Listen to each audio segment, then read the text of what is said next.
Thank you very much, Gail. It's a pleasure to be able to talk to my fellow Rotarians.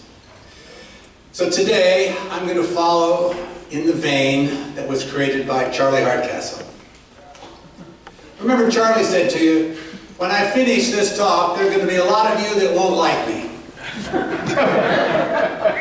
And there are going to be a lot of you who are going to say, nah, he's crazy. Well, Charlie, we're going to do it again. Now, which button? The middle one? Bottom. The bottom one. So today, it's not about the horses. What do you mean? Horses. So I want to give credit to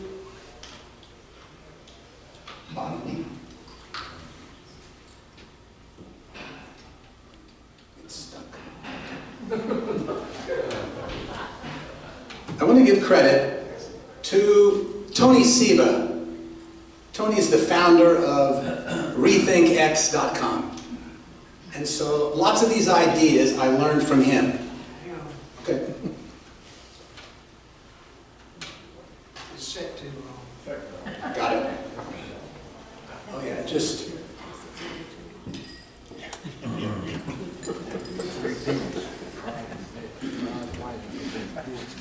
hit the link again. It already popped.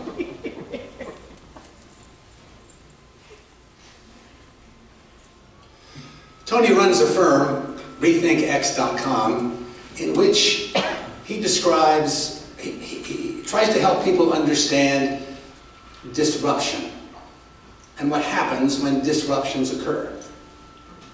And in a minute, I'm going to show two photographs. Imagine there's a photograph up here of New York City, 1900. There's Tony. Okay, there it is. Photograph on the right. If y'all would give me a second, I'll get it done. Overtime! So 1900, this photograph, Fifth Avenue, downtown. 99% horses and buggies, one horseless carriage, one car. 1913, 99% cars, one horse and buggy. What happened? The answer is a disruption. And a disruption, according to Tony Seba, is when multiple technologies come together to create more efficiency, create better lives at a lower price. And when that happens, society changes. Honestly. There it comes. Now, what happened to the horses? Well, at the Derby. Majority of them became dog food.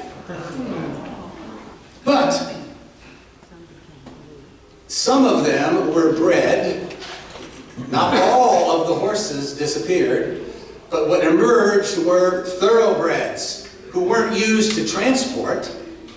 They were used for racing. Did it mean the end of horses? No. But for horses, it was a big change. Now, here's what happened. Here are the technologies. In terms of being efficient using energy, cars more efficiently used gasoline, while horses used hay. And cars were more efficient in their energy usage. Second, gasoline emissions didn't stink as badly as manure. And you know, a horse produced, on average, 8 to 10 pounds of manure every day that had to be shoveled out during the night. And last, horses were not as fast in getting people from one point to another as cars were.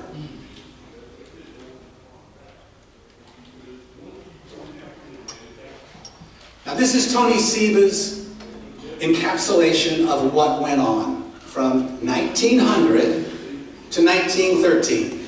Here's the curve. The curve starts at the top. Those are the horses. So miles traveled went down for horses, and the X curve is automobiles increased, so that by 1930, virtually no horses. What happened? Well, Henry Ford manufactured cars, started at $560 a car, that declined by 1913 to $260. What happened? Well, it's his design to make sure that all of the employees in his factories could own a Model T. This completely disrupted transportation in America. Ultimately, for the better.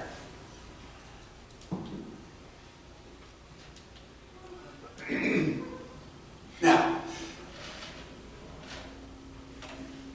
this chart, don't try to read it because you can't. These are X curves. Was this the only time that this X curve idea happened in America? No. It happened for car tires, coal, nails, insulin, video rentals, TV screens, transatlantic travel. This happens continuously. A new technology emerges, which enables more efficiency and does it at a lower price, and that disrupts society.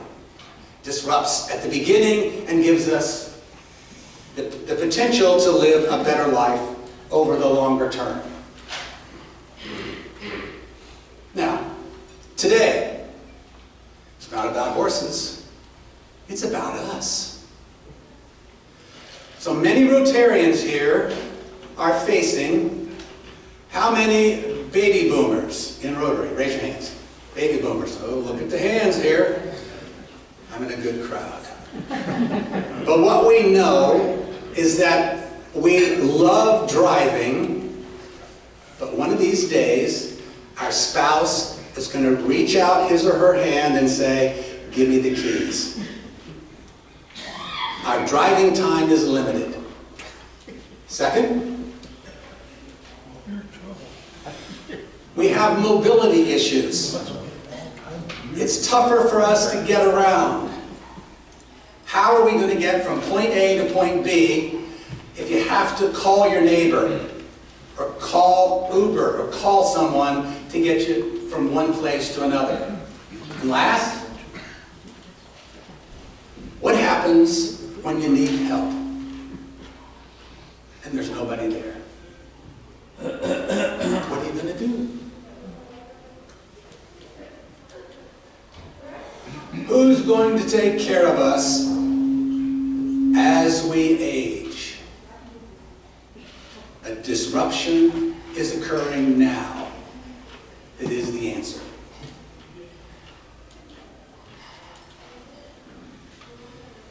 Artificial intelligence and robots. Now, isn't it interesting that we've had 4 presentations, maybe 5, over the last 6 months, where the speaker addressed artificial intelligence? Why is that happening? It's because AI is accelerating in how it is redefining what we do and how we do it. And there are 2 disruptions in front of you. One is a vehicle that only has room for 2 people. It has no steering wheel. It has no pedals. It's electric, and it will operate autonomously soon. Now, how's this going to affect us?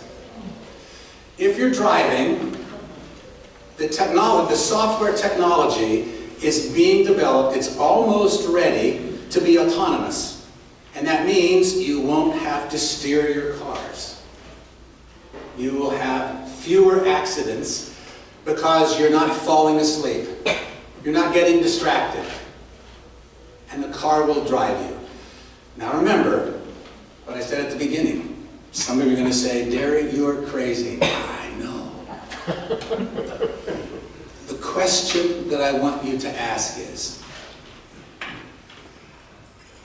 could I be wrong as you look at this disruption? Now, second, mobility. Look, this is the inside of a Robotaxi. No steering wheel. Has room for 2 people and a massive cargo storage at the back. Why? Well, Uber says 92% of Uber's rides are for 1 or 2 people. This has been designed to manufacture cheaply and to work in that environment. And last, assistance at home. Now get ready. Humanoid robots are coming. Now, if you've been in manufacturing, this is no surprise. You've used robots in your manufacturing operations across the world. But these are not humanoid. What is a humanoid robot? The fact is, it's designed to replicate what all human beings do with their hands and their feet and their brains, to be able to replicate this. Now, oops, let's go back. When's this happening? Tesla says that they will manufacture 10,000 cyber cabs in 2025. They will begin cybercab operations in Austin, Texas in June. Now, Waymo has already proven that this works in a different way in San Francisco, and Waymo just announced, I think yesterday, they'll be going to Washington, D.C. shortly. So this is not a new concept, but what is new is how it's done.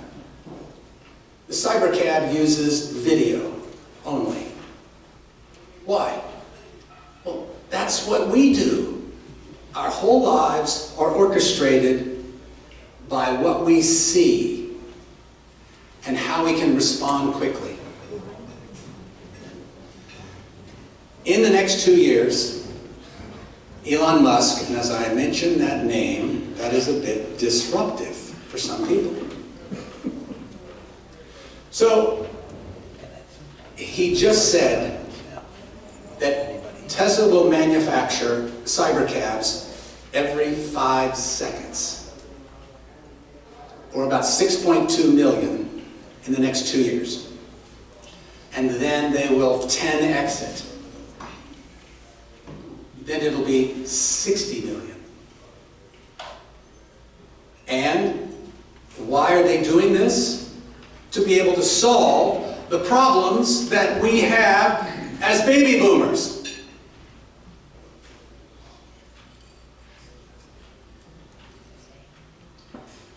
How? Driving? Mobility. Wait a minute, I went backwards. Sorry, I better hit the wrong button. All right. Now the next question is, who's a better worker? A humanoid robot? Or a person? What a disruptive idea. I mean, this is massive. We're going to listen to Adam Dorr here in a couple minutes explain what's coming in terms of humanoid robots. I think it's coming. It's coming right here. All right. Now, this is Adam Dorr, who is a partner with Tony Siva at rethinkx.com. Can you start this for me?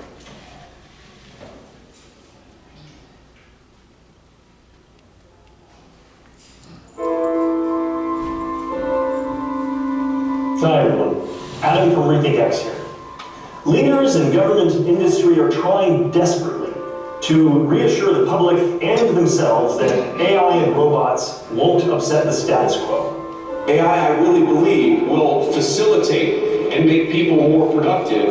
It is not going to replace human beings. It will never replace human beings. But no matter how hard we wish for something, it won't make it true. The painful truth is that AI and robots will take our jobs. Now, at the same time, the rise of AI and robots itself will create new jobs, but AI and robots will take those jobs too. By 2045, there will be virtually nothing a human can do that a machine can't do better for a tiny fraction of the cost. A robot that has a lifetime cost of $10,000, works 22 hours a day, and lasts 5 years, would have an hourly marginal cost of just 25 cents. And when robots are building all the robots, well, they're going to cost a lot less than $10,000. The marginal cost of labor will plummet towards zero as adoption of humanoid robots powered by increasingly capable AI explodes across virtually every industry worldwide. Humans simply will not be able to compete. Okay, so let's quickly dispel some myths that run adjacent to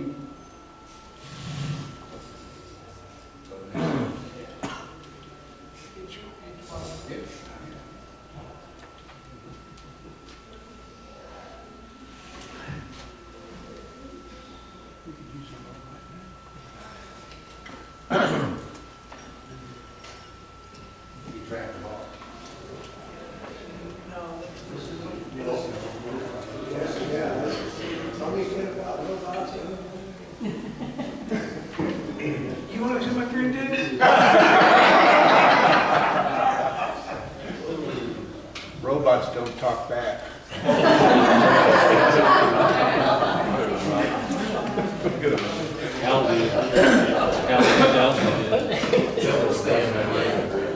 Yeah, they need to. Robots rehearse. That's good. Go to the end. Now. You should have it. Now you're backing up on it. Oh, yeah, okay. That's forward. The bottom button. Bottom button. Back. Oh, maybe it needs, okay. He doesn't think it's right. So we can, there we go, okay, okay. So, let's talk about some myths about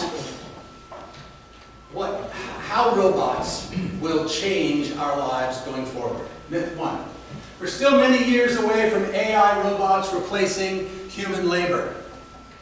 If you've been in the manufacturing business, you've seen over and over and over, machines don't call in sick. They work 22 hours. They need some maintenance, yes, every now and then. But machines can outperform humans. What did Adam Dorr just say? The prediction is that by 2045,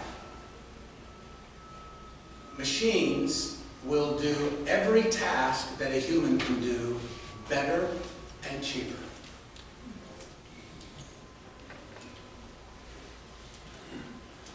Myth number 2, there are some uniquely human jobs that a machine will never be able to do. Now we're talking here about tasks. We're not talking about feelings. We're not talking about relationships. We're talking about work.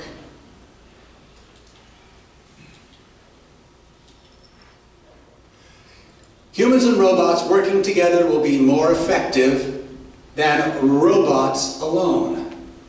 The answer is yes, in the interim. As we teach machines better how to think, how to process information, and simulate what human beings do, they'll get better and better and better. 4, building more robots and data centers is costly and slow, so it'll give us a lot more time. Elon Musk created a data center in Memphis, and he bought from NVIDIA, a massive chip manufacturer, he bought 200,000 chips, put them into that data center, and got them all integrated so that it's operating as a system to process information. He did it in 21 days.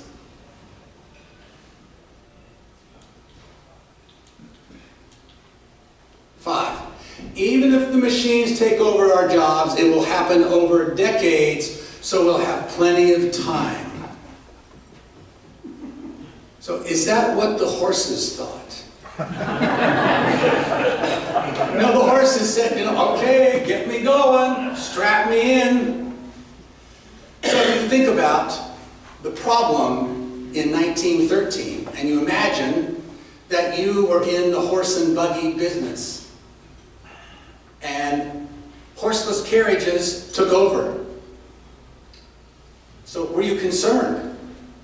Well, yeah, because your expertise was, especially if you're a bridle maker, if you are supplying hay, if you're building horse carriages, the answer is very disruptive, and that means you've got to act positively in the future and not keep your eyeballs in the past. Now, here's the X-curve. Horses versus automobiles. What can we learn from that experience that will help us look forward with some enthusiasm?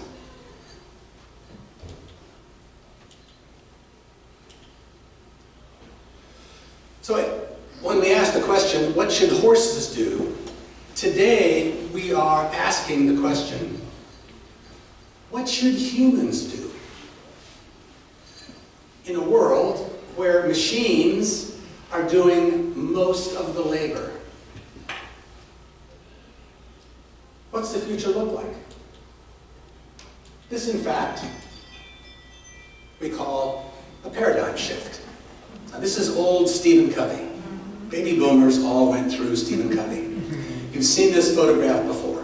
Now look at this photograph and tell me, how many of you see the young lady? Raise your hands.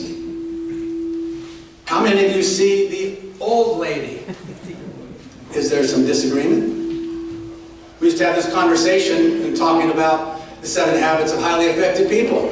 Do people who are friends, who know each other, can they disagree over something that you're looking at, Ben? The answer is, yeah, all the time.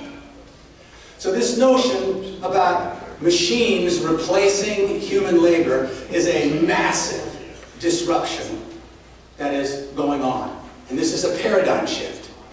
So,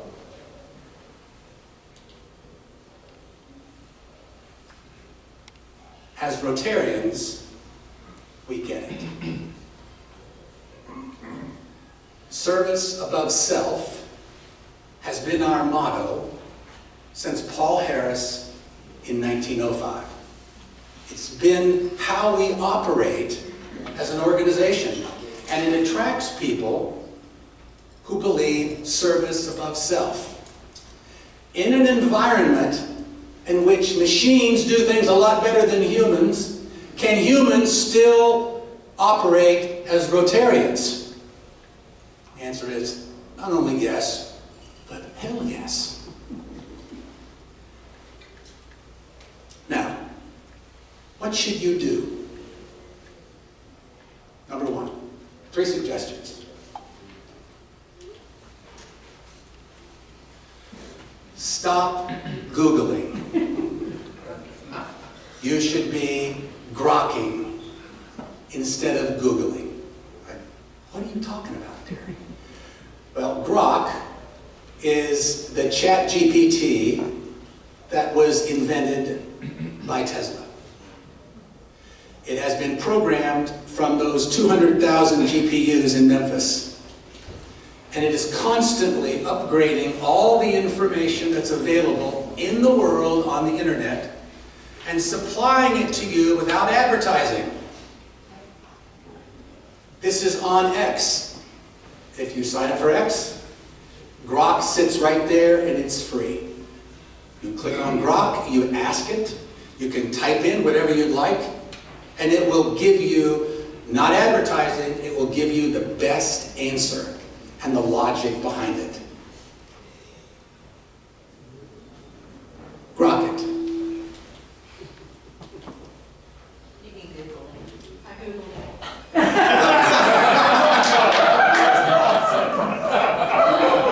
Okay, come on. Here we go. Where did you find it? She said All I right. Googled it. Next. There are lots of people who've never ridden in a Tesla. Raise your hands. You've never ridden in one. See? Almost no one. Now, one of the things, Is the question who's driven in an EV or a Tesla? well, an EV, who's never been in an EV? Oh, so most of you have been, okay. So, the experience of demoing a Tesla, you do it on your phone, just like you manage your life, and you go to either a service center in Nashville or a little motel. It's outside, it's someplace in Goodlettsville. They have 4 or 5 of them all over Nashville. You set yourself up with an appointment. You walk up to there and you'll see the Tesla car. At 4 o'clock, your reservation, the door clicks and opens up. And you get in. And you can drive it for 20, 30 minutes. And that's how you can experience a Tesla. If you're a little nervous about that, you can do that at a service center and someone will assist you in the process. I first did this in Berea, Kentucky. I was going to Lexington. And so I made an appointment in Berea at a little Motel 6. And for about 30 minutes, I drove this Tesla. And 2 amazing things when you try Tesla. Number 1, be careful when you put your foot on the accelerator. The Tesla Model Y outperforms a Corvette off the line. It'll break your back. Boom! It's like, Dan, in the ride in an F-105 when you put in the afterburners, right? Boom! And second, well, so test drive. They're free. Last.